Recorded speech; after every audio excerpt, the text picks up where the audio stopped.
यं ब्रह्मा वरुणेन्द्र रुद्रमरुतस्तुन्वन्ति दिव्यैस्तवैः वेदैः साङ्गपदक्रमोपनिषदैर्गायन्ति यं सामगा ध्यानावस्थिततद्गतेन मनसा पश्यन्ति यं योगिनो यस्यन्तं न विदुः सुरासुरगणा देवाय तस्मै नमः। श्री गोपाल कृष्ण महाराज की जय।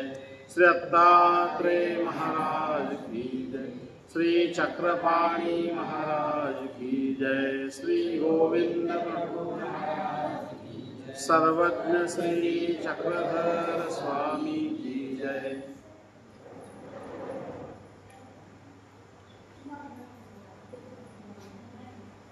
नवरात्र प्रवचन सेवेचा आजचा हा आपला 5वा दिवस आहे आणि 5 दिवसापासून आपण या भगवंताच्या लीला श्रवण करीत आहोत।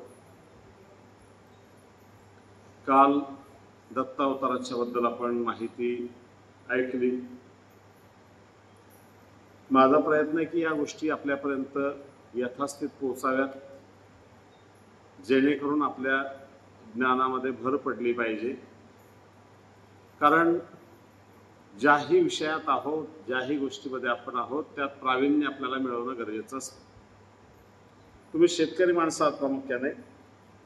शेतीची जर तुम्हाला माहिती नसेल तर तुम्ही शेती नाही करू शकणार। आता बऱ्याचदा असं होतं, आम्ही कुठेतरी फिरायला जात असतो, प्रवासात असतो, मुलांना तर केळीची पानं काटायची, आपल्याला जेवणासाठी केळीची पानं कापायची, पण कोणती कापायची हे समजलं पाहिजे की नाही। कोणती कापून टाकली चालेल का? ती कोणती कापल्या गेली ते शेतकऱ्यालाच माहीत असतं। तसं शेतकऱ्याला जसं शेतीची पूर्ण माहिती असेल तर तो शेती करू शकेल, तशीच गोष्ट धर्माच्या बाबतीत, अध्यात्माच्या बाबतीत सुद्धा आहे। धर्म तुम्ही समजून घेतला पाहिजे।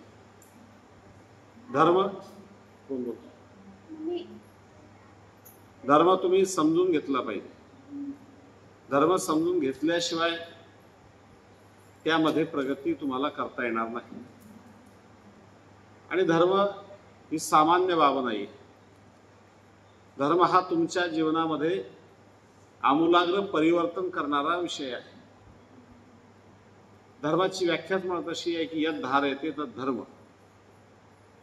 धर्म कशाला म्हणायचं? जो आपण धारण केलेला आहे तो आपला धर्म आहे। आणि जो धारण केलेला धर्म आहे तो व्यवस्थितपणे पालन करण्यासाठी त्या विषयाचं ज्ञान आपल्याला असलं पाहिजे।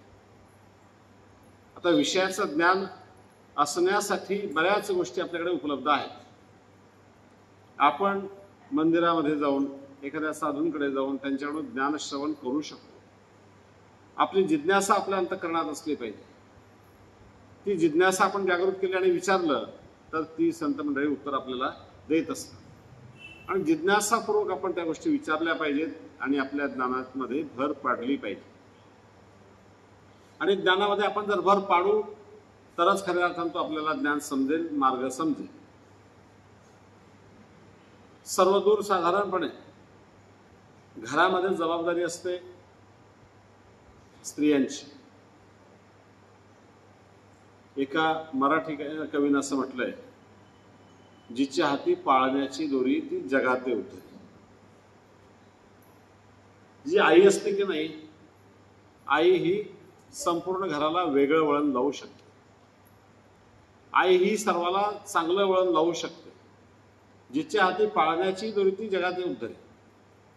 स्त्रियांमध्ये फार मोठी शक्ती आहे, स्त्रियांमध्ये फार मोठं सामर्थ्य आहे, कला आहे की ते त्या घराला वळण त्या लावू शकतात। वळण लावू शकतात की नाही हे प्रत्येकाला माहीत आहे। आपल्या मुलांना वळण लावू शकतात, आपल्या पतीलाही वळण लावू शकतात, घरातल्या संपूर्ण परिवाराला ते वळण लावू शकतात। परंतु त्यांनी ते ठरवलं पाहिजे, त्यांनी मनामध्ये तो विचार केला पाहिजे आणि त्यासाठी स्वतः त्या सुशिक्षित असल्या पाहिजे। त्यांना तो धर्म माहीत पाहिजे। त्यांना जर तो धर्म माहीत असेल, समजत असेल तर नक्की त्या पद्धतीने त्या वागू शकतात। छत्रपती शिवाजी महाराजांच्या बाबतीत असं म्हटलं जातं की छत्रपती शिवाजी महाराजांना घडवलं ते त्यांच्या आईने घडवलं। आई त्यांना काय करायची? आई त्यांना महाभारतातल्या, पुराणातल्या, रामायणातल्या गोष्टी सांगायची, महापुरुषांच्या गोष्टी सांगायची। भीमानं कसं युद्ध केलं, अर्जुन कसा अन्यायाच्या विरोधात उभा राहिला, कृष्ण भगवंतानं त्याला कशी साथ दिली, या सर्व गोष्टी जिजामाता छत्रपती शिवाजी महाराजांना बालपणी सांगायची. आणि त्या गोष्टी सांगितल्यामुळं त्या पात्रांचा परिणाम त्या मुलांच्या छत्रपती शिवाजी महाराजांच्या बालपणीच त्यांच्यावर तो परिणाम झाला. आणि धर्मासाठी कसं जगलं पाहिजे, धर्म आपला कसा वाढवला पाहिजे, यासाठी त्यांच्या अंतःकरणात ती बीजं रोवल्या गेली. मुलांची हृदय ही सुपीक जमीन असते. त्या जमिनीत जे तुम्ही पेराल ना ते उगवत असतं. आता बऱ्याचदा माता म्हणतात की काय आम्ही किती सांगितलं तरी आमचे पोरं आमचं ऐकतच नाही. तुम्ही सुपीक पेरलेलं नाही, तुम्ही चांगलं पेरलं नाही, तुम्ही त्याच्यासाठी प्रयत्न केले नाही. ठीक आहे, तू म्हणतो तसं ऐकायची पद्धती तुम्ही ठेवली, पण तुम्ही जर थोडासा आग्रह केला आणि तुम्ही जर त्याला चांगलं देत राहिले तर नक्कीच आज जरी तो तुमचं ऐकत नसेल, काही नसेल, तर त्याला भविष्यात त्या गोष्टी समजतील आणि तो बरोबर सन्मार्गाला येऊ शकेल. पण आईची जबाबदारी की त्या मुलांपर्यंत चांगलं पोहोचवण्याचं काम आईची, वडिलांची जबाबदारी. असं म्हटलं की यज्ञाचार्य श्रेष्ठ. जसं मोठी माणसं वागतात ना तसं मुलं त्याचं अनुकरण करत असतात. मुलं अनुकरण प्रिय असतात आणि मुलांसाठी चांगल्यात चांगलं देण्याचा प्रयत्न तुम्ही करा. आणि जेव्हा त्या मुलांना चांगल्यात चांगलं देण्याचा तुम्ही प्रयत्न कराल की नाही, तरच तुमचा संसार चांगला होऊ शकतो. हे लक्षात घ्या. तुमच्या संसाराचं सर्वात मोठं फलित काय असेल तर तुमची मुलं आहेत. तुम्ही जो संपूर्ण संसार करता की नाही तो मुलांसाठी करता. मुलं चांगली झाली पाहिजे, मुलांना चांगलं शिक्षण मिळालं पाहिजे, मुलांना चांगली नोकरी लागली पाहिजे, मुलांचा संसार चांगला झाला पाहिजे, मुलांचा संसार सुखाचा झाला पाहिजे, यासाठी सर्व तुमचा प्रयत्न असतो. आणि जर त्या मुलांना शिक्षण देण्याच्या नादामध्ये, सर्व गोष्टी करण्याच्या नादामध्ये त्या मुलांच्या संस्काराकडे जर तुमचं लक्ष नाही गेलं आणि ती मुलं जर संस्कारहीन झाली तर त्याचा फायदा काय, तुमच्या संसाराचा फायदा काय. आज प्रत्येक क्षणी ही आई आणि वडील मुलांसाठी जगत असतात. नाही माझ्या मुलाला स्वतः फाटके कपडे घालते, स्वतः खराब मोबाईल वापरते, मुलांना चांगला मोबाईल आणून देते, स्वतः खराब कपडे घालतील, मुलांना चांगले कपडे आणून देते. आई वडील जगतात ते मुलांसाठी जगतात. मुलांचं चांगलं झालं पाहिजे. मुलांना आपल्याला जे सुख मिळालं नाही ते आपल्या मुलाला द्यायचं. मग हे ते सुख देताना त्या मुलांना संस्कार सुद्धा देण्याचा प्रयत्न करा. तुम्ही जर त्या मुलांना संस्कार चांगले देण्याचा प्रयत्न कराल तरच डॉक्टर करा, इंजिनियर करा, वकील करा, काय वाटेल ते करा, पण त्यासोबतच धर्माचे संस्कार सुद्धा त्या मुलांना चांगले द्या. आणि धर्माचे संस्कार जर तुम्ही चांगले देऊ शकलात तरच तुमचा संसार सुखाचा सुद्धा होऊ शकतो. आपल्याकडे एक कथा आलेली आहे, लीळा आलेली आहे, दत्तात्रय प्रभूंची लीळा आहे. अतिशय छान त्या संस्काराच्या बाबतीत कशी आहे त्याचं छान वर्णन त्या लीळेमध्ये आपल्याला आलेलं आहे. एक राजकन्या होती, मदालसा तिचं नाव. त्या मदालसानं असं ठरवलं होतं, ती पहिल्यापासून ईश्वर भक्ती होती, दत्तात्रय प्रभूंची भक्ती त्या सदैव करायच्या. लहानपणापासून तिला दत्तात्रय प्रभूंचं महत्त्व समजलेलं होतं. आणि मग तिनं असं ठरवलेलं होतं की आपण लग्न करायचं नाही, आपण दत्तभक्तीच करायची आणि सदैव अविवाहित राहून आपण देवाला समर्पित व्हायचं, हे तिनं मनापासून ठरवलेलं होतं. पण दुर्दैव कसं येतं बघा, अचानकपणे काय झालं की एका राक्षसाने तिचं अपहरण केलं. अपहरण करून तिला गुहेत तोंडून ठेवलेलं आहे आणि काही दिवसांतर मुहूर्त पाहून तो लग्न त्या मुलीशी करणार होता. आता नेऊन ठेवलेलं ही धावा करते देवाचं की देवा मला वाचवा येतो. आणि अचानकपणे एक राजा येतो आणि तो राजा तिला तिथून सोडवणूक तिची करतो. आता सोडवणूक केल्यानंतर नाईलाजाने का त्याच्याशी त्या राजाशी तिला लग्न करावं लागतं. जी मुलगी संन्यासाचा विचार करत होती तिला नाईलाजाने संसारामध्ये पडावं लागलं, संसारामध्ये जावं लागलं आणि राहू लागले. निसर्ग नियमाप्रमाणे पहिला मुलगा झाला. मुलाला लहानपणापासून संस्कार ती चालू केले ती परमेश्वर भक्तीचे. आणि झाला मुलगा, थोडासा मोठा झाला, तिला समजायला लागलं थोडंसं की तो लगेच काय करायचं, माहूरला निघून जायचं. त्या श्री दत्तात्रय प्रभू महाराज माहूरला होते आणि माहूरला ते निघून जायचा तो मुलगा. दुसरा मुलगा झाला, त्याच्यावरही तेच संस्कार. तो दुसरा मुलगा समजायला लागला की तो लगेच माहूरला निघून गेला. अशी 7 मुलं झाली राजाला आणि 7ही मुलं संस्कारी होऊन माहूरला निघून गेले. राज्यामध्ये मुलं नव्हती. राजाला असं वाटलं आपल्याला मुलं झालेली आहेत, मुलांचा काही प्रश्न नाही, परंतु जोही मुलगा होतो तो माहूरला निघून जातो, मग हे राज्य कोणी सांभाळायचं, याचा काहीतरी विचार करावा लागेल. आणि म्हणून 8व्या मुलाच्या वेळी राजानं काय केलं की मुलगा जसा जन्माला आला तसा त्या मुलाला, थोडीशी माता बेशुद्ध अवस्थेमध्ये होती, त्या मुला उचललं आणि बाहेर दूर घेऊन गेले, तिकडे बाजूला नेलेलं आहे. माता जागृत झाली, बघितलं, जागृत झाली, बघितलं मुलगा कुठे आहे. राजानं सांगितलं मुलगा झाला, पण झाल्या मरण पावलं, आणि तुला दुःख वाटेल म्हणून आम्ही तुझ्यासमोर काही त्याला ठेवलं नाही, आणि म्हणून आम्ही त्याचा विधी करून टाकला. रडली माता, दुःखी झाली, दुःख व्यक्त केलं. ठीक आहे म्हणजे त्याची असेल ते असेल असं म्हणून ते आपल्या कामाला लागले. आता या मुलाला तिकडे बाहेर नेलेलं आहे. बाहेर नेऊन काय केलं की बाहेरच्या संस्कारामध्ये त्याला वाढवायला सुरुवात केली, राजाच्या संस्कारांमध्ये. मग आता इतर मुलं खेळायला आहे, सर्वच मुलाची हे ते सर्व चाललेलं आहे. मग आता इतर मुलांच्या सहवासामध्ये आहे तो आईचं, कोणी जवळ आई नाही आहे, कोणी नाही आहे, आणि इतर संस्कारामध्ये काही अनेक प्रकारची मुलं. आता राजाचाच मुलगा, तो मोठाच मुलगा, मोठ्याचा मुलगा, पैशाची कमतरता नाही, द्रव्याची कमतरता नाही, संपत्तीची कमतरता नाही. मग मित्रही त्यांना, अशा मुलांना लवकर मित्र भेटतात भरपूर. मग चला रे आज इकडे जाऊ, आज तिकडे जाऊ, अरे आज पार्टीच करू आपण, मग अमकंच करू तमकंच करू. या सवयीमध्ये तो मुलगा ढाळला गेला. मग तंबाखूची सवय लागते, मग हळद गुटख्याची सवय लागते, मग पुड्यांची सवय लागते, मग भाजीची सवय लागते, ही भाजी खायची, ती भाजी खायची, हे खायचं ते खायचं. व्यसनं सर्व प्रकारची त्या मुलाला लागली, आणि त्या पद्धतीने तो मुलगा वाढायला लागला. 15 वर्षाचा मुलगा झाला. आता 15 वर्षाचा मुलगा झाला, त्याला संपूर्ण व्यसना लागलेली होती, तो व्यसनाधीन मुलगा झालेला होता. आणि मग राजाला असं वाटलं की नाही खरंच आपण करायला काही गेलो, पण हा मुलगा तर व्यसनाधीन झाला, हा व्यसन कुठे सोडायला तयार नाही, आणि असा व्यसनी मुलगा राज्य तरी काय करेल. आणि म्हणून राजाला असं वाटलं की आता याच्या आईकडे याला आपण सोपवलं पाहिजे, आई याच्यावर काहीतरी संस्कार करेल. आणि म्हणून आईकडे त्या मुलाला घेऊन गेले की म्हणे हा तुझाच मुलगा आहे, आम्ही तुझ्याशी खोटं बोललो होतो, पण याला आता तू सुधारवण्याचा प्रयत्न कर, याला संस्कार टाकण्याचा प्रयत्न कर. आणि बघितलं आईला खूप वाईट वाटलं. आईने त्याला समजून सांगण्याचा प्रयत्न केला, ऐकायला तयार नाही. पूर्ण तयार झालेला होता मुलगा, संपूर्ण व्यसनं लागलेली होती, सर्व वाईट सवयी लागलेल्या होत्या. त्या वाईट सवयी लागलेल्या इतक्या लवकर कशा सुटतील. आणि लहानपणी ठीक आहे मुलाने ऐकलं असतं, परंतु तो आता मोठा झालेला होता, त्याला समजायला लागलेला होता, आणि सगळ्या गोष्टींच्या त्याला सवय लागल्यावर तो त्या सोडायला तयार नाही. आणि आईला खूप वाईट वाटलं की आपला एक मुलगा दुर्व्यसनी निघाला, वाईट व्यसनी निघाला, आणि कुठल्याच चांगल्या सवयी त्याला नाही आहेत, देवाची भक्ती त्याच्यामध्ये नाही आहे, काही नाही आहे. आणि म्हणून आपण आपल्या संसाराचं काय महत्त्व आहे. आपण संसार करायचा, आणि आपला मुलगा जर असा वाईट निघाला तर त्या संसाराला काय अर्थ आहे आपल्या. आणि मग संसारामध्ये राहायचं तरी कशासाठी. या संसाराचा त्याग केला पाहिजे. आणि त्या क्षणी तिने ठरवलं की आता मी संसारात राहणार नाही, मी माझी दत्तात्रय प्रभूंकडे निघून जाईल. तिने ठरवलं, मुलाला सांगितलं, सांगून बघण्याचा प्रयत्न केला, तो ऐकायला तयार नाही. आणि शेवटी माता निघते, आणि माता निघताना मातेनं त्याला सांगितलं मुलाला की एक लक्षात घे, तुला आता मी किती सांगितलं तुला पटत नाही या गोष्टी, परंतु परमेश्वराची भक्तीच महत्त्वाची आहे. परमेश्वराची भक्ती केली तरच खऱ्या अर्थाने जीवनाचा उद्धार होतो. परंतु तू ऐकत नाही. पण एक गोष्ट लक्षात ठेव, हा एक ताईत तिनं दिला, एक ताईत घे म्हणे, हा ताईत तुझ्याजवळ ठेव, ताईत तुझ्याजवळ राहू दे.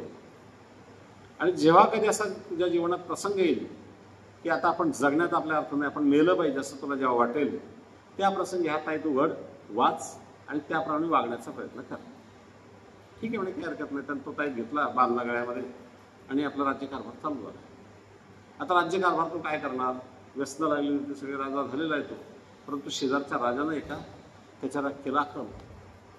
शेजारच्या राजानं जसं आक्रमण केलं, हा युद्धाच्या तयारीत नव्हताच, हा व्यसनामध्येच मग्न. काही दिवसातच तो पराभूत झाला. आणि पराभूत झाला तर झाला, तो सैन्याच्या तावडीत सापडणार, तेवढं स्वतःचा जीव कसा तरी वाचवत तो बाहेर गेला. आणि बाहेर जाऊन त्यानं स्वतःचा जीव वाचवला. बाहेर जाऊन बघतो तर काय, काही नाही. राज्य गेलं, संपूर्ण राज्य त्याच्याकडे काही राहिलेलं नव्हतं.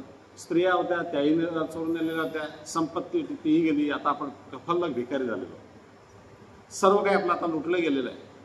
आणि तो अतिशय दुःखी झाला की आपण काय होतो आणि काय झाली आपली अवस्था ही. गरीब माणसाला श्रीमंत आलं ना तर वेगळा एक फील असतो, पण एखाद्या श्रीमंताला जर गरिबीमध्ये राहावं लागलं ना, त्याचं दुःख त्याला फार मोठं असतं. आणि तो एवढा मोठा राजा आपण, पण आज आपल्याला काहीच नाही, एखादं वाहन सुद्धा नाही, गाडी नाही आपल्याकडे, घोडं नाही, काहीच नाही, आपलं साधन आपल्याकडे राहिलेलं नाही, राज्य राहिलं नाही, स्त्रिया होत्या, त्या स्त्रियाही लुटल्या गेल्या, सगळं सगळं निघून गेलेलं आहे. आणि मग आता अशा जगण्यात आपल्या काहीही अर्थ नाही. यापेक्षा आपण मेलेलं बरं, आत्महत्या केलेली बरं. आणि म्हणून त्याला आत्महत्येचा विचार त्याच्या जसा डोक्यात आला तेव्हा त्याच्या लक्षात आलं की आपण आपल्या आईनं आपल्याला सांगितलं होतं की असा विचार तुझ्या डोक्यात जेव्हा येईल की मी सर्व दूर हरलेलो आहे, आता पराभूत झालेलो आहे आणि मी आत्महत्या करायची, असा विचार तुझ्या जेव्हा डोक्यात येईल तेव्हा ते ताईत तू उघड, त्यातून चिठ्ठी काढ, वाच आणि त्याप्रमाणे वागण्याचा प्रयत्न कर. त्याप्रमाणे ते त्याला उघडला, ताईत उघडला, त्यामध्ये चिठ्ठी होती, चिठ्ठी उघडली, चिठ्ठी वाचली. त्या चिठ्ठीमध्ये काय लिहिलेलं होतं, त्याचे डोळे भरून आले. त्या चिठ्ठीमध्ये एकच शब्द लिहिलं होतं, एकच वाक्य होतं आणि ते वाक्य इतकं महत्त्वाचं होतं, इतकं महत्त्वाचं होतं, त्याच्या जीवनाला परिवर्तन करणारं होतं. तू याच क्षणी श्री दत्तात्रय प्रभूंना शरणी. एकच वाक्य होतं, तू याच क्षणी श्री दत्तात्रय प्रभूंना शरणी. आणि असं म्हटलं तर म्हटलं ठीक आहे, आत्महत्या तर करायचीच आहे, पण आईची इच्छा आहे, शेवटचा एक विचार करायला काय हरकत, आपण जायला काही हरकत नाही, आपण जाऊन बघूया. आईनं सांगितलं त्याप्रमाणे वागू आणि नंतर आत्महत्या तर आपल्याला करायचीच आहे, कारण आपल्याकडे काही नाहीच आहे, आता संपलेलंच आहोत आपण आता सर्व. आणि म्हणून त्यांना त्याप्रमाणे निघालेलं आहे. मनामध्ये दुःख आहे, माझी संपत्ती गेली, माझं द्रव्य गेलं, माझ्या संपूर्ण परिवार माझ्याकडून गेलेला आहे, म्हणून खूप दुःख आहे, अंतकरणात दुःखी झालेलं आहे खूप. माणसाला 10 रुपये गेले तरी माणूस म्हणतो कुठे गेले असं का, याचं राज्यच गेलेलं, सर्वच गेलेलं होतं आणि हा खूप दुःखी झालेला आहे अंतकरणामध्ये. असा दुःखी राजा निघालेला आहे, चालला चालला चालला रस्त्याने निघालेला आहे.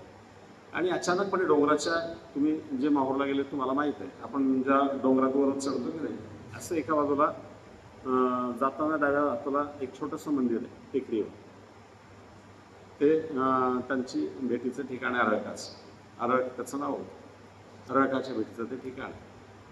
तिथे श्री दत्तात्रय महाराज उभे होते. तिथून भगवंताने सांगितलं, शंभली शंभली शंभली, शांत हो राजा, शांत हो, शांत हो. 3 वेळा म्हटले भगवंत.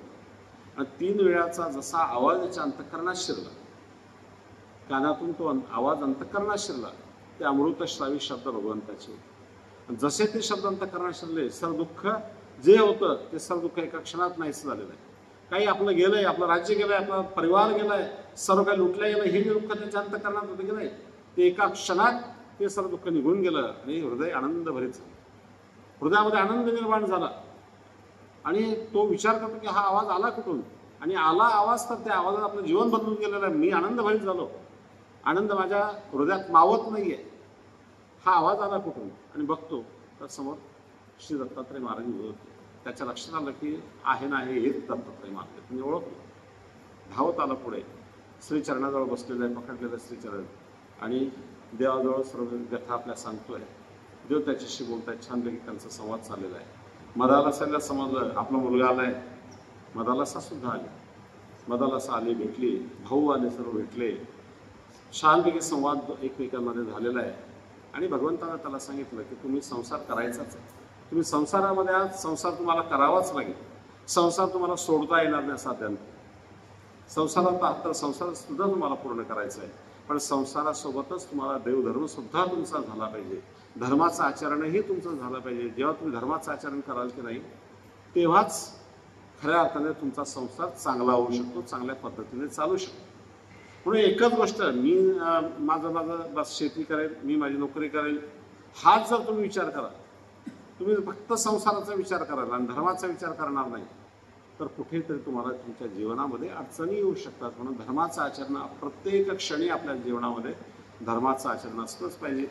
मी नेहमी एक उदाहरण देत असतो की दिवसभर तुम्ही मोबाईल वापरता की नाही, मोबाईल वापरता तर मोबाईल वापरण्याच्या आधी तुम्ही काय करता, सकाळी त्याला चार्ज करता, त्याची बॅटरी चार्ज करता, आणि मग चार्ज झालेला मोबाईल तुम्ही दिवसभर वापरता की नाही. दुसरं एक उदाहरण असं आहे की तुम्ही दिवसभर कामं करता, काबड कष्ट करता, पण जेवण तर तुम्हाला करावं लागतं की नाही. ते जेवण केलेलं ऊर्जा तुम्हाला दिवसभर शरीराला तुमच्या उपयोगी पडते. जेवण महत्वाचं आहे.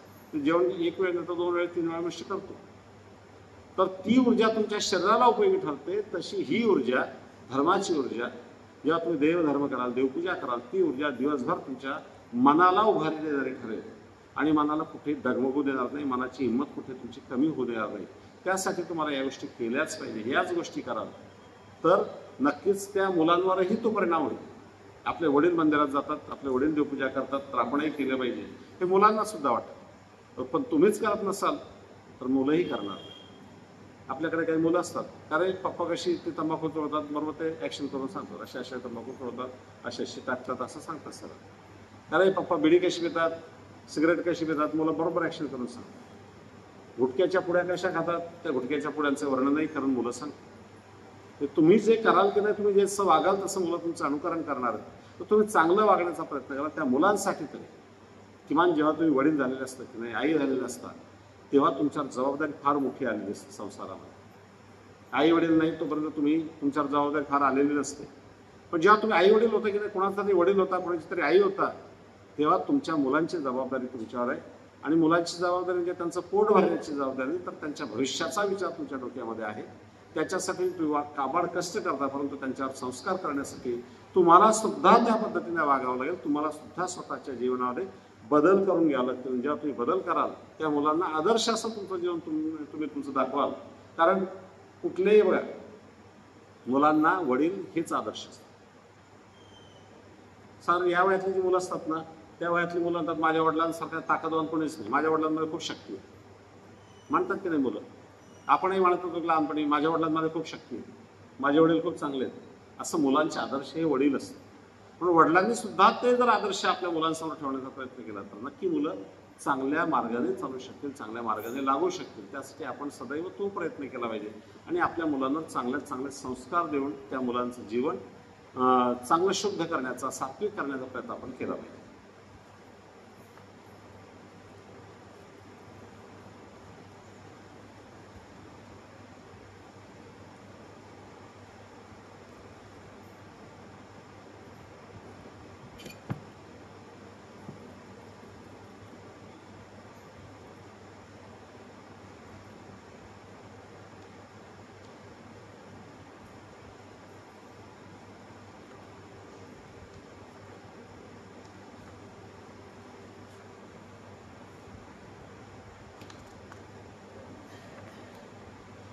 आपण लीळा क्षेत्रामध्येही आहोत,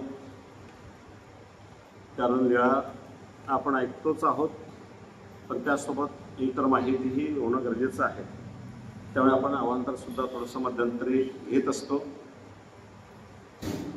आपण ऐकलं की मेहकरला सर्वज्ञ श्रीचक्र स्वामींचा मुक्काम आहे आणि तिथून सर्वज्ञ निघालेले पैठणच्या दिशेने. लोणारच्या आपण काही घटना ऐकल्या, मेहकरच्या घटना ऐकल्या आणि सर्वज्ञ तिथून निघालेले आहेत. सिंहस्थ नेमकं सुरू होणार होतं आणि बोणेबाई या ज्या होत्या, सिंहस्थ तुम्हाला माहिती आहे, कुंभमेळा म्हणतो आपण त्याला, तो कुंभमेळा नाशिकला त्यावर्षी होता.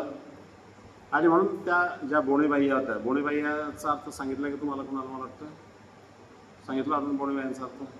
उपहार, देवतेला जे उपहार दाखवतात ना, बोणे म्हणजे उपहार. ज्या दररोज बोणे म्हणजे उपहार दाखवत असायचे त्यांना बोणेबाई या म्हटलेलं आहे. आणि या दोघी बाया उपहार दाखवायच्या त्या देवतेला सारंगधाराच्या मंदिरामध्ये, पण त्यांना बोणेबाई या म्हटलेलं आहे. आणि त्या निघालेल्या तर त्यांनी देवाला आग्रह केला की देवा तुम्ही पण चला. आता भगवंताला एक वेगळा विचार मनामध्ये होता. एक अधिकारी जीव त्या पैठणला भगवंताची वाट बघत होता. त्या बाईसांना भेट भगवंताला द्यायची होती, कारण त्यांचा फार मोठा अधिकार या मार्गामध्ये आलेला होता आणि त्यांना प्रेमाधिकार निर्माण झालेला होता. त्यांना भेट भगवंताला द्यायची होती आणि म्हणून भगवंत त्या पैठणच्या दिशेने निघालेले आहे. मार्गी प्रतिदिनी बोने गोसावी मार्गी विजय करता गाव पावती. आणि मग रस्त्यानं प्रवासात निघालेले पायी पायी. तेव्हा काय व्हायचं की गावामध्ये गेले की गावाबाहेर देवळी आसन होईल. गावाच्या बाहेर एखाद्या कुठल्या तरी मंदिरामध्ये भगवंत थांबायचे आणि त्या मंदिरात थांबले की मग तिथली जी मंडळी असायची ती भगवंताला भेटायला यायची. आता भगवंताचं असं वैशिष्ट्य होतं देवाचं की त्यांच्याकडे आलेला मनुष्य प्रत्येकजण आकर्षित व्हायचं. व्यक्तिमत्व इतकं चांगलं होतं, अवतारी पुरुष. आलेली माणसं आकर्षित व्हायची आणि बघायची की कोणतरी श्रेष्ठ अवतारी पुरुष आलेले आहेत, कोणतरी श्रेष्ठ पुरुष आलेले आहेत असं म्हणून लोक भेटायला यायची. मग आता भेटायला आल्यानंतर कोणी रिकामा येत नसायचं. कोणी तांदूळ आणायचं, कोणी डाळ आणायचं, कोणी साहित्य आणायचं, तेल, तूप, मीठ, मिरची वगैरे घेऊन यायची. आणि देवाला समर्पित करायची. मग देवाची काळजी देवाला माहीत होतं हे सर्व विषय. देव म्हणायचे त्या बायांना, तर बायांचा स्वभाव तुम्हाला माहिती आहे कसा, जेवढं आलं तेवढं ठेवून घ्यायची पद्धत दिसते बायांची. बायांचा ठीक आहे पुढे काम पडेल आपल्याला, बाया कधी वस्तू आपली देत नाही दुसऱ्याला, पण जेवढं आलं तेवढं बाया ठेवून घ्यायचा प्रयत्न करायचा. स्वामींनी सांगितलं आता तुम्ही घेऊ नका घ्यायचं असं, जेवढं लागेल तुम्हाला तेवढं घ्या, बाकीचं परत देऊन टाका. बायांनी ऐकलं नाही. एक दिवस झाला, 2 दिवस झाला, मोठे कठोडे तयार झाले. मग आता न्यायचे कोणी? जेव्हा सांगितलं मी तुम्हाला सांगितलं होतं की घेऊ नका, तुम्हाला जे लागेल तेच घ्या. ऐकलं नाही. मग आता ह्याचा त्रास होणार आहे. आणि अशा प्रकारे जे आपल्याला लागेल तेवढंच घ्यावं, हेच साधकासाठी भगवंताला तेव्हाच येत होतं. आणि म्हणून आताही तीच आपल्याला शिक्षण आहे की तशाच पद्धतीने वागावं, जेवढं लागेल तेवढंच घ्यावं, असा आदर्श भगवंतांच्या लेखनात आपल्याला सांगितलेला आहे. प्रतिष्ठानी बाईसा भेटी, मग ते थोडी प्रतिष्ठानासी प्रभाला. तिथून पैठणला स्वामी आलेले आहेत, सर्व यात्रेकरू आलेले आहेत. आणि सर्व मंडळी ती आल्यावर आता मोठं गाव आहे, प्राचीन गाव आहे पैठण. आणि पूर्वीपासून अनेक ऋषीमुनी किंवा ब्राह्मण, विद्वान ब्राह्मण तिथे राहत असायचे. मग अशा अनेक तीर्थस्थानं तिथे आहेत, मोदायती वगैरे असे अनेक देवस्थान तिथे देवळं पूर्वीपासून चालत आलेली. आणि म्हणून मग गावातून जी मंडळी होती आलेली, यात्रेकरू होते, प्रत्येक मंदिराचं दर्शन घेत घेत सर्व निघालेले आहेत. या गोणेबाई आपण कशात निघालेल्या आहेत. देवाला सांगितलं देवा तुम्ही इथे बसा, आम्ही येतो म्हणे सर्व दर्शन घेऊ. देव म्हटलं ठीक आहे, काय हरकत नाही, तुम्ही जा. आणि मग त्या बाया फिरत फिरत बाईसांची आणि त्यांची ओळख होती. त्या पैठणला नागोबाईसा येत. नागोबाईसा या ज्या होत्या त्या पयोव्रती संप्रदायाच्या प्रमुख होत्या. पयोव्रती संप्रदाय म्हणजे काय तुम्हाला सांगतो, ते व्यक्ती ज्या असतात त्या मार्गातल्या दुधाचेच पदार्थ स्वीकारतात, अन्नाचा कणही त्या घेत नाही, दुधावरच ते जगत असतात, दुधावर राहत असतात, दूध हाच त्यांचा आहार असतो. आणि मग त्यांना पयोव्रती संप्रदाय होते. या नागोबाईसा त्या संप्रदायातील श्रेष्ठ अशी आचार्य होते. वयस्कर होत्या, वय भरपूर होतं, मोठ्या होत्या, मार्गातल्या मोठ्या होत्या. आणि अशा त्या नागोबाईसा या बोळेबाईसांची त्यांची मैत्री होती. म्हणून या बोळेबाई फिरत फिरत नागोबाईसांच्या गुंफेमध्ये गेल्या, त्यांना भेटल्या, त्यांच्याशी बोलल्या, सर्व चर्चा झाली. कसं आलं काय नाही म्हणे, आम्ही सिंहस्थाला निघालो त्र्यंबकेश्वराला, असं सर्व बोलणं आलं. आणि मग त्यांनी सांगितलं आमच्यासोबत एक देव आहे, आमच्या स्वामींसोबत एक स्वामी आहेत, अतिशय चांगले आहेत, काय सांगता याचं लावत नाही, अतिशय सुंदर आहेत, अतिशय चांगले आहेत, अतिशय सामर्थ्य संपन्न आहेत. मग त्या चोराची घटना सांगितली, चोराच्या ठिकाणी कसं त्याला त्यांनी हे केलं, अशा सर्व गोष्टी सांगितल्यावर बाईसांना नाही वाटलं अशा माणसांना आपण भेटलं पाहिजे. आणि असं सर्व चर्चा झालेली आहे त्यांच्यावर, ठीक एवढे काय करत नाही. आणि असं म्हणून त्या निघून गेले. थोड्या वेळात त्याने भगवंत स्वतःच करत करत निघालेले आहेत. निघाले चालले ते अचानक बाईसांची आणि मध्ये रस्त्यात सर्वज्ञांची भेट होती. सर्वज्ञांची भेट झाल्यानंतर बाईसा होती हे माणसं नवीन आहेत म्हणजे. आणि ज्या अर्थी या बाईंनी गोडेबाईसांनी आपल्याला सांगितलं की नाही जे नक्की हे तेच पुरुष असले पाहिजे, असा पुरुष आपल्याकडे कोणी माझ्या तरी बघण्यात नाही. आणि म्हणून हे श्रेष्ठ पुरुष जे आहेत गोडेबाईसांच्या सोबत ते हेच असले पाहिजे असं त्यांना लक्षात आलं. ठीक आहे, काय हरकत नाही. मग त्याप्रमाणे त्यांची भेट झाली, बोलणं झालं, कुठून आलं काय माहिती विचारली. गोडेबाई तुमच्या सोबत कपवणे आहेत म्हणून त्यांनी म्हटलं चला आमच्या गुंफेकडे. आणि देवाला असं म्हटलं, देव म्हटलं ठीक आहे, काय हरकत नाही. आणि देव त्यांच्यासोबत त्यांच्या गुंफेमध्ये गेले. आता गुंफेमध्ये गेले, संध्याकाळची वेळ झालेली होती. बाईसांनी काय केलं, बाईसा एका संप्रदायाच्या प्रमुख होत्या, त्यांच्यामध्ये अहंकार त्यांचा संप्रदायाचा होताच, वयोवृद्धत्व, मार्गश्रेष्ठत्व असा गुण त्यांच्यामध्ये होताच. आणि म्हणून बाईसांनी स्वामींना नेलं सोबत. बसायला काय टाकलं माहिती आहे का तुम्हाला, पाय पुसणं बसायला. दरवाजाच्या बाजूला कोपऱ्यामध्ये एका पाय पुसणं बसायला टाकलं. भगवंतही त्यांना माहित होतं आज पाय पुसणं टाकून घ्या, तुम्ही पाय घड्यानंतर टाकणार ते मागेसाठी. भगवंत त्या पाय पुसण्यावरही बसले. संध्याकाळची भोजनाची वेळ झाली, मग जेवायला द्यायचं. जेवायला द्यायचं तर काय द्यायचं, पाणी भात. पाणी भात तुम्ही खाल्लाय का कोणी? पाणी भात कसं असं माहिती आहे का? पाणी भाताचं वैशिष्ट्य असं सांगतो, आज हा प्रकार अस्तित्वात नाही, पण पूर्वीच्या काळी सुबत्ता एवढी नव्हती. म्हणजे भाकरी शिल्लक राहायच्या की नाही, त्या भाकरी कोरड्या करायच्या, वाळू घालायच्या, फेकून दिल्या जात नसायच्या पूर्वी. अन्नाचा कण सुद्धा लोक पूर्वीचे फेकून देत नसायचे. अन्नाचं फार महत्व पूर्वीच्या काही लोकांना होतं. पण त्या ज्या भाकरी असतील की त्या वाळू घालायच्या, कोरड्या करायच्या, आणि नंतर 4 दिवसांनी, 8 दिवसांनी, 15 दिवसांनी जेव्हाही कधी लागेल की नाही, त्या भाकरीचे तुकडे घ्यायचे, त्याला थोडीशी आपण आता मनोरा करतो तसा मनोरा न करता त्याला तसाच पाण्यामध्ये भिजू घालायचं. पाण्यात भिजवायचं चांगल्या प्रकारे, आणि नरम झाले की त्याच्यावरच मग थोडंसं मीठ टाकायचं, थोडीशी मिरची टाकायची, आणि तो खायला द्यायचा. याला म्हणायचं पाणी भात. तसा पाणी भात बायसांनी स्वामींना दिला. देताना भांडही नाही घेतलं जातं. भांडही काय असं घेतलं, दुधी करंटा, भोपळ्याचं जे हे राहिलेलं असतं ना, भोपळा कोरडा होऊन त्याच्यात जे भांडं तयार झाले असतं, त्या दुधी करंट्यामध्ये पाणी भात खायला दिला. जेव्हा खाल्ला काय हरकत, त्या दुधी करंट्यामध्येच भात भगवंताने खाल्लेला आहे. आणि मग झोपा द्यावा इथं पलीकडच्या मंदिरामध्ये झोपायची व्यवस्था करून दिली. भगवंत तिथे रात्रभर झोपलेले. या गोडेबाई या मनामध्ये विचार करतात, देव गेले, हे मोठं शहर आहे, चुकले की काय, रस्ता चुकले की काय, कोणत्या विचार करता रात्री त्यांनी कसं तरी जेवण केलेलं आहे, झोपल्या, आणि सकाळी उठलेले आहेत आणि स्वामींना शोधतायत. स्वामी सकाळी उठले, आपल्या नियमाप्रमाणे ते पाय पुसल्यावर बसलेले भगवंत, आणि बाईसा तिकडे आहेत पलीकडे. असं छानपैकी त्यांचं चाललेलं आहे सर्व. त्या गोडेबाई आले, म्हणे काय समज आलो बाई, देव आमचे रस्ता चुकले की काय, रात्री आलेच नाही, कुठे गेले काय माहीत नाही म्हणे. म्हणून त्या बिचारा दुःख व्यक्त करतायत, आणि बाईसा हसतायत. त्यांना असं वाटलं की मी सांगते एवढ्या खूप नाही, बाईसा असते काय वांगळ आहे. आणि म्हणून सहज बघितलं बाजूला, तर देव तिकडे बसलेले होते. आणि मग आल्या धावत पटकन देवाचे श्रीचरण धरले, बसल्या, बोलल्या गेल्या. म्हणजे देवा तुम्ही आले नाही म्हणे, आम्ही इकडेच थांबून गेलो. ठीक आहे म्हणे, करते चला आमच्यासोबत. निघाले त्यांच्यासोबत, गेले, चालले गावात गेले, गावाच्या ठिकाणी गेले. दुसऱ्याशी निघायचं तर मग बाईसा पुन्हा भेटलेले, बाईसांची भेट झाली. देवाला सांगितलं की म्हणे खूप छान ठिकाण आहे, इथंच थांबा, कशाला जाता पुढे. महात्म्याला काय त्र्यंबकेश्वर, महात्म्याला काय कुंभमेळा, कुठे राहिले तर महात्म्या त्र्यंबकेश्वरच आहे म्हणे, असं म्हणून बाईसा त्यांना सांगतात.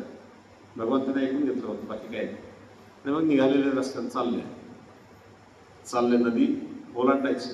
तेव्हा भगवंताने सांगितलं की तुम्ही असं करा, तुम्ही जा आता पुढे त्र्यंबकेश्वरला, आम्ही काही येत नाही, आम्ही येतेच थांबतो पैठणमध्ये. आणि असं म्हटल्यानंतर त्या म्हटल्या ठीक आहे, काही हरकत नाही. आणि मग त्या गोडेबाईसा पुढे निघून गेले आहेत, आणि भगवंत पुन्हा पैठणमध्ये आलेले आहेत. पैठणमध्ये राहू लागले. पैठणमध्ये राहिले, आले बाईसांच्या गुफेकडे आलेले. बाईसांना आनंद झाला की तुम्ही आले. त्यांना खूप आनंद वाटला, समाधान वाटलं. मग पुन्हा त्यांची तीच आदरातिथ्य मात्र तसंच आहे. आदरातिथ्यामध्ये काही फरक नाही. 3 दिवसपर्यंत भगवंताचं त्यांनी तसंच वागवलेलं आहे. पाय पुसणारच बसवलं आहे, आणि माझा देव सुद्धा त्या पाय पुसणारच बसलेला आहे. असं म्हटलं नाही मला पटकन नाही, मला असं नाही, काही म्हटलं नाही, काही त्याचा आग्रह नाही, काही हट्ट नाही, काही नाही. आणि त्या पाय पुसणारच भगवंत बसले. त्यांनी छानपैकी व्यवस्थितपणे सुरू आहे. तिसऱ्या दिवशी काय झालं की बाईसांच्या ज्या शिष्या होत्या, हंसराज वगैरे, त्यांनी बाईसांचं पूजन करायचं ठरवलं. छानपैकी मोठं आसन तयार केलेलं आहे. त्यावर बाईसांचं छान सुडे वगैरे टाकून संपूर्ण व्यवस्थितपणे पूजन त्यांचं सुरू आहे. बाईसांना बसवलं आसनावर, आणि बाईसांचं पूजन चालू आहे. स्वामी मात्र पाय पुसणारच बसलेले, आणि स्वामी बाईसांकडे बघताय. परंतु आज काय होतंय की बाईसांची दृष्टी भगवंताकडे जाऊ शकत नाही, त्या नजरेला नजर भिडवू शकत नाही. एकदा झालं, दोनदा झालं, 3दा झालं, आणि नजर भिडवायची म्हणजे इच्छाच होत नाही, ताकदच होत नाहीये. आणि अचानकपणे दृष्टीला दृष्टी भेटली, नजरेला नजर मिळाली, आणि त्यातून लक्षात आलं परमेश्वर प्रेमाचा संचार त्यांच्यामध्ये केला. आणि एका क्षणात लक्षात आलं की हा जो समोर बसलेला आहे की नाही, हा सामान्य नाही, हा परमेश्वरी अवतार आहे, हा देव आहे. आणि या देवाला मी खाली पाय पुसण्यात बसलो, मी असणार बसलो उच्च आसनावर, आणि मनामध्ये एकदम पश्चातापाची भावना निर्माण झाली. तिथून पटकन उडी टाकली खाली, आली धावत, देवाचे पाय पकडलेले, देवा मी चूक केली, मी फार मोठी पापिणी आहे, मी चंडाळ आहे, मी फार मोठा अपराध माझ्या हातून घडलेला देवा, मी तुम्हाला खाली बसवलं, वाईट वागणूक दिली देवा मी तुम्हाला. आणि खूप दुःखी झाली, खूप रडते, दुःख व्यक्त करते. देवा म्हटलं काय हरकत नाही, जाऊ द्या, अज्ञानपणामध्ये तुमच्या झाली. परमेश्वरा दयाळू आहे, मायाळू, कृपाळू, कनवाळू आहे. परमेश्वर आपल्या बालकांच्या सर्व चुका पोटामध्ये घालतोच, त्याप्रमाणे बाईसांच्याही चुका त्यांनी पोटात घातलेल्या आहेत, आणि बाईसांना प्रेमाचा संचार दिलेला आहे. परमेश्वर काय ते लक्षात. भक्त प्रामुख्याने 2 प्रकारचे असतात, तुम्हाला सांगतो, ज्ञानिया भक्त आणि प्रेमिया भक्त. ज्ञानी हा भक्त जो असतो ना त्याला ज्ञानाने तो परमेश्वराला ओळखतो, आणि प्रेमी हा भक्त जो असतो तो प्रत्यक्ष परमेश्वर अवताराचा त्या अवतारामध्ये स्वरूप पाहतो, परमेश्वराला प्रत्यक्ष. आणि तो प्रेमी हा भक्त जो असतो की नाही, तो प्रेमी हा भक्त परमेश्वराशिवाय एक क्षण सुद्धा राहू शकत नाही. ज्ञानी राहू शकतो, प्रेमी हा जो भक्त आहे ना तो एक क्षण सुद्धा त्या परमेश्वराशिवाय राहू शकत नाही. जसे महादेव भक्त होते, आपल्या चरित्रात आलेलं आहे, ते एक क्षण परमेश्वर अवतार संपले असं म्हटले, त्यांनी एका क्षण आपला देहत्याग केलेला. जशी रुक्मिणी माता होती, रुक्मिणी मातेला जसं समजलं की गोपालकृष्णांनी अवतार संपवला, एका क्षणात रुक्मिणी माता गतप्राण झाली. तशा प्रकारे बाईसा सुद्धा प्रेमी होतो, आणि परमेश्वराच्या ठिकाणी त्या दिवसापासून त्यांनी भगवंताची सेवा करायला प्रारंभ केला, सेवा करायला लागल्या. शेवटच्या क्षणापर्यंत बाईसा भगवंताची अतिशय चांगली सेवा करत होत्या. त्यांच्यासारखी सेवा कोणालाही करता आली नाही. बाईसांना जो अभिमान सर्वज्ञांचा होता, त्यांना जे परमेश्वर समजलेला होता, कारण त्या अतिशय चांगली सेवा भगवंताच्या करत होत्या. वयस्कर जरी होत्या तरी सुद्धा त्या वयात सुद्धा ती सेवा अतिशय चांगली करायची. दररोजचा उपास दाखवणे वगैरे करणे, संपूर्ण भोजनाची व्यवस्था बघणे बाईसाच बघत असायच्या, करत असायच्या, आणि त्या व्यवस्थित करायच्या. त्यांच्यासाठी 100 दंडवत त्या घालायच्या. त्या वयात सुद्धा वयस्कर सुद्धा 100 दंडवत घालायच्या. दंडवत ही अतिशय चांगली व्यायामाची पद्धत आपल्याकडे आहे, आपण करत नाही. पण दररोज जर दंडवत घातलेले तर शरीर इतकं चांगलं राहतं. सूर्यनमस्कार तिकडे आलेले तसे आपल्याकडे दंडवत आले, तो दंडवत घातला तर अतिशय चांगलं शरीर राहतं. बाईसा त्या वयात सुद्धा स्थूळ असून सुद्धा 100 दंडवत घालायचे. आणि त्या क्षणापासून बाईसांनी शेवटच्या क्षणापर्यंत स्वामींची सेवा केली. अशा त्या बाईसा पैठणला सर्वजणांना भेटल्या, आणि तिथून त्या बाई स्वामींच्या सेवा करू लागल्या.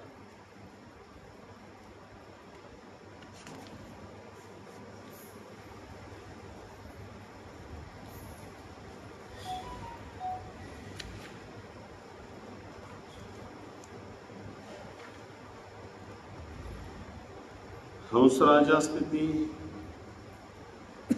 आता काय झालं की हंसराजा त्यांचे शिष्य होते. बाईसांना समजलं परमेश्वर काय, देव काय ते बाईसांना समजलं. पण बाईसांचा जो शिष्य परिवार होता की नाही, त्यामध्ये हंसराज होते, आणखी एक दुसरे त्यांच्या समोर एक संन्यासी होते, पांड्या त्यांचं नाव होतं. ते आजारीच होते, वयस्कर होते, थकलेले होते, झोपडीमध्ये राहायचे ते. आजही तुम्ही पैठणला गेले, पलीकडच्या बाजूला पांड्याचे ते स्थान आहे, तिथे भगवंत गेले, त्यांना भेट दिलेली आहे. म्हणजे हंसराजा होता, त्या ओरडायला लागल्या की काय बाईसा म्हणे कोणीतरी संदेश आणून बसवलाय, त्याची सेवा करायला लागल्या, आपला मग पैवृत्ती असा माणूस सोडून दिलाय आणि त्यांची सेवा करतायत. म्हणून हंसराजा ज्या होत्या त्या नावं ठेवायला लागल्या. मागे मागे बोलायचे, समोर बोलायला हिंमत होत नसायची. आणि एकदा दोनदा बाईसांचं थोडा एकत्रही नसायच्या त्या. मग बाईसांच्या ते लक्षात आलं, आणि अशा पद्धतीचं चाललेलं वर्तन बदललेलं आहे. आणि म्हणून बाईसांनी हळूच स्वामींना सांगितलं की जी म्हणे हंसराज अलीकडे थोडंसं ऐकत नाही आहे, थोडंसं वेगळ्या पद्धतीने वागायला लागलेलं आहे, तर बघा काय असेल ते. आणि असं म्हटलं, स्वामी म्हटलं ठीक आहे, काही हरकत नाही. आणि स्वामी बसले होते, असं तेवढ्यात हंसराजा आले. आणि हंसराजा या असं स्वामींनी म्हटलं, या म्हणे, या एवढंच शब्द उचलला. तशा स्थितीमध्ये त्यांना स्थिती प्राप्त झाली. त्या शब्दांनी त्यांना स्थिती प्राप्त झाली. स्थिती हा असा प्रकार आहे की भगवंताच्या त्या आवाजानं, भगवंताच्या बोलण्यानं भगवंताला स्थिती देत असतात, आणि त्यामध्ये स्थित्यानंद आनंद प्राप्त होत असतो त्या जीवाला. तो सर्व गोष्टी विसरून जातो आणि आनंदामध्ये मग्न होऊन जातो. कितीही काळ तो त्या आनंदामध्ये मग्न राहू शकतो. जसं कोमा असतो की नाही, कोमामध्ये काही ते सुख दुःख नसतं, पण या स्थितीमध्ये मात्र आनंद नुसतं, आनंदानं हृदय अंकुरित झालेलं असतं. तो स्थित्यानंद त्यांना प्राप्त झालेला आहे. खूप वेळ त्यांनी स्थिती भोगली, आणि मग त्यांच्या लक्षात आलं की हे जे आहे ते सामान्य पुरुष नाही, श्रेष्ठ पुरुष आहे. तेव्हापासून त्या सुद्धा चांगल्या प्रकारे स्वामींची सेवा करू लागली. आता झालं, बाईसा करत होत्या, हंसराजा सुद्धा चांगल्या प्रकारे सेवा करू लागल्या. पण जे पांड्या होते की नाही, तो पांड्या ओरडायला लागला. तो म्हणे आतापर्यंत बाईसा करत होती, पण आता ही हंसराजा सुद्धा त्याच नादी लागली, आणि ती सुद्धा सेवा करायला लागली. तिने सुद्धा आमचा मार्ग सोडून दिला म्हणे आता. आणि म्हणून ते पांड्या सुद्धा ओरडायला लागले, बोलायला लागले. आणि बाईसांनी त्यांना सांगितलं सर्वजणांना की असं असं झालंय म्हणे. तो पांड्या सुद्धा आता नावं ठेवायला लागला, त्याच्याबद्दल काय असेल ते बघा. देव म्हटलं ठीक आहे, त्याचा योग येईल तेव्हा तेही होणार. आणि पांड्या झोपलेले, रात्रीची वेळ, गाढ झोपलेले. गाढ झोपेमध्ये अचानकपणे त्यांना स्वप्न पडतं. स्वप्नामध्ये काय येतं की यमदूत आलेले 2, अतिशय भयानक त्यांचं वर्णन त्याच्यामध्ये आलेलं आहे. केस असे विस्फारलेले, लाल डोळे आणि मोठमोठे जाळ उलट चांगलं आहे आणि हातामध्ये गदा. येऊन त्याला एक गद्याचा फटका मारतो झोपेमध्ये, स्वप्नामध्ये. गदेचा फटका बसला की हा ओरडतो तेवढ्या स्वामींनी जाऊ दे मारू नका. तर तुला माहित नाही कोण आहे, एवढ्या चांगल्या माणसाला नावं ठेवतो म्हणून परत दुसरा मारायला लागतो. तेवढं भगवंताला आळू येतो, अरे मारू लागला. असं रात्रभर तो ते स्वप्न बघतो. देव त्याला वाचवतायत आणि ते त्याला मारायचा प्रयत्न करतात. रात्रभर या दुःखामध्ये तो रात्रभर वळतो आणि सकाळी झाले स्वप्न मोडलं, संपलं. उठला आणि लगेच ओरडायला लागतो, बैसा इकडे या, बैसा इकडे या, बाई इकडे या, नागोबाई इकडे या. सकाळची जवळ ती बैसांना इतक्या सकाळच्या कडे काय हार व्हायला लागला. आणि म्हणून बाईसांनी हंसराजाला सांगितलं, जा बरोबर म्हणे, काय म्हणतोय तो पांडे. गेल्या हंसराजा गेल्या, बघितलं, विचारलं म्हणे काय झालं.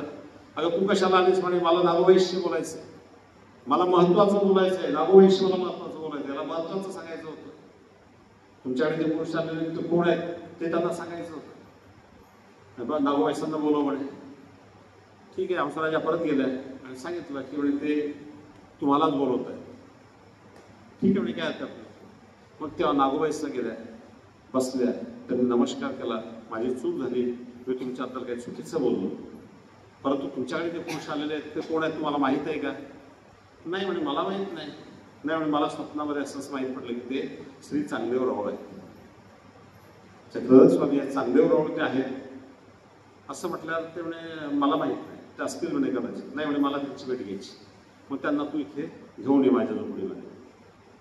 नागोबाईसाला आनंद वाटला, आतापर्यंत हा नावच ठेवत होता आणि नावं ठेवणार म्हणून शेवटी तुम्ही देवाला माझ्याकडे घेऊन ये, हे नक्कीच काहीतरी चांगलं घडतंय असं बाईसांना वाटलं. आणि बाईसा स्वामींकडे आल्या, देवाला विनंती केली की देवा, तो पांड्या तुम्हाला बोलवतोय त्याच्या घरी चला, त्याच्या झोपडीमध्ये चला.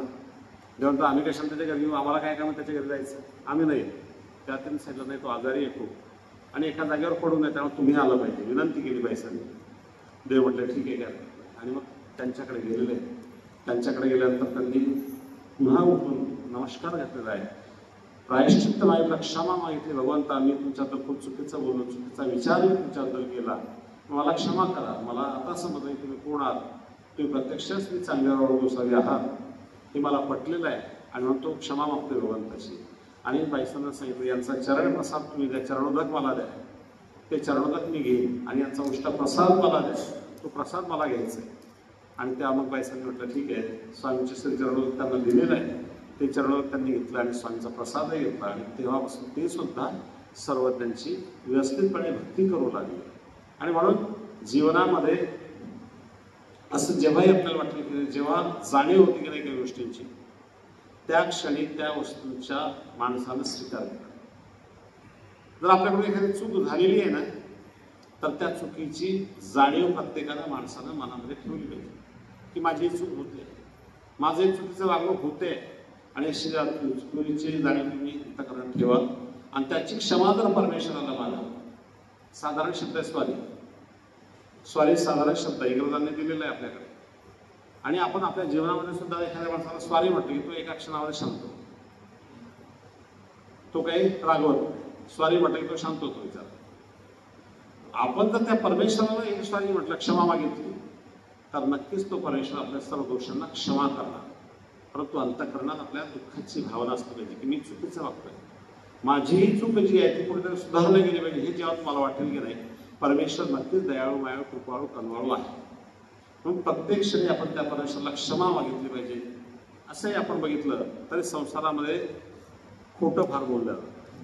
संसारच असा आहे, सत्यानृत्य व्यवहार.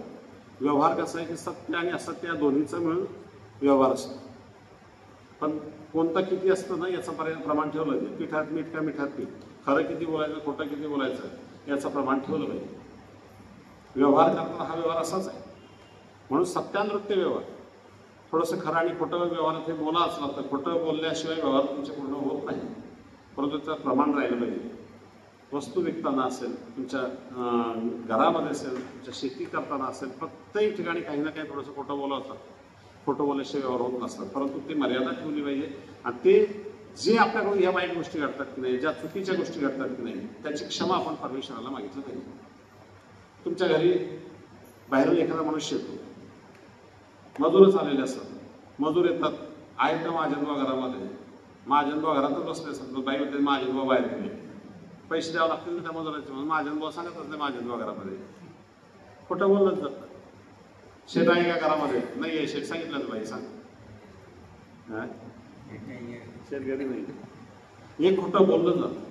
आणि हे जे खोटं बोललं जातं ना, यासाठी त्या परमेश्वराला आपण क्षमा मागितली पाहिजे.